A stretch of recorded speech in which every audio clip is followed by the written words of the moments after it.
Vito, kan du danse? Det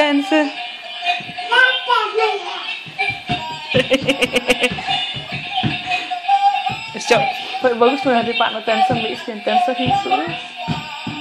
Det kan man ikke se på. Ja. Jeg siger, man skal lade manden føre. Vito? Stille og roligt.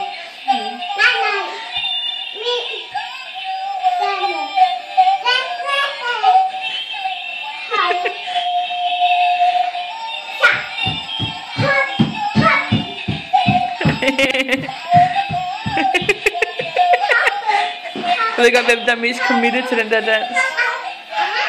Ja, det siger det.